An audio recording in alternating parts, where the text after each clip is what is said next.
अगर गलती की है तुमने तो गलती मानो और पुलिस के पास जाके सरेंडर करो, तभी मैं कोशिश करूंगा कि तुम्हारी सजा जो है वो थोड़ी कम हो जाए। चलो। कहाँ चलो? तुमने ये सब क्यों किया? उस लड़की के लिए? कहीं तुम्हारा उस लड़की से कोई चक्कर तो नहीं चल रहा है? ये सब तुम वोट के लिए कर रहे हो। वोट तो तब मिलेंगे जब तुम्हें टिकट मिलेगी, और टिकट तुम्हें तब मिलेगी जब गजेंद्र गुप्ता तुम्हें टिकट दिलवाएगा। जिस वक्त मेरी बेटी के पैर पुलिस स्टेशन में पड़ेंगे, उसी वक्त तुम्हारा राजनीति का सपना इंदौर से बाहर चला जाएगा।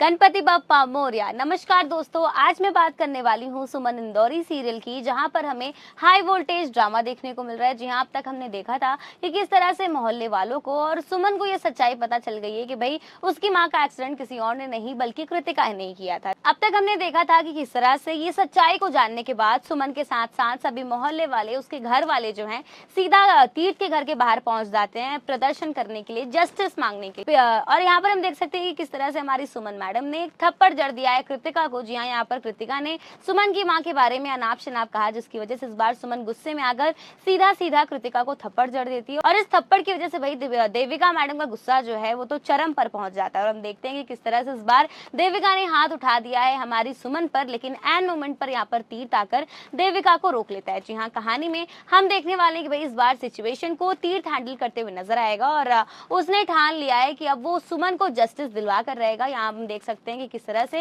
वो बेहद चालाकी के साथ अपने दिमाग का इस्तेमाल करते हुए इस बार उसने अपने घर वालों को घर के अंदर भेज दिया है। और इस बार सुमन को, मोहल्ले वालों को और सभी लोगों को तीर्थ हैंडल करते हुए नजर आएगा, जहां पर हम देखने वाले हैं कि भाई तीर्थ बार बार सुमन को कहता है कि मैं तुम्हें जस्टिस दिलवा कर रहूंगा। लेकिन आपको तो पता है कि भाई हमारी सुमन जो है वो पॉलिटिक्स से, राजनीति से, तीर्थ से कितना ज्यादा नफरत करती है और उसे ऐसा लगता है कि भाई ये कभी भी उसे जस्टिस नहीं दिलवा पाएगा, क्योंकि ये हर पॉलिटिशियन की तरह ही है, अपने बारे में सिर्फ सोचता है, अपने फायदे के बारे में सोचता है। और कहानी में हम देख सकते हैं कि भाई किस तरह से सुमन तीर्थ को काफी सारी बातें कहती है, उल्टी फुल्टी बातें कहते हुए नजर आती है। उससे कहती है कि भाई आप अमीर लोगों का बहुत अच्छा है, आप गरीब लोगों को पैसे देकर खरीद लेते हैं, फिर उन्हें आप चाहे गाड़ी से कुचल दो या फिर इल्जाम उनके ऊपर डालना हो, आप लोग काफी चालाकी से लोगों को खरीद लेते हैं। लेकिन अब मेरे होते हुए कोई भी गरीब नहीं बिकेगा और इस मैटर को इंसाफ भी मिलकर रहेगा। और इसी के साथ इस बार तीर्थ बार बार सुमन को वादा करता है कि वो उन्हें जस्टिस जरूर दिलवा कर रहेगा। और यहाँ पर एपिसोड में हम देख सकते हैं कि किस तरह से इस बार मोहल्ले वाले और घर वाले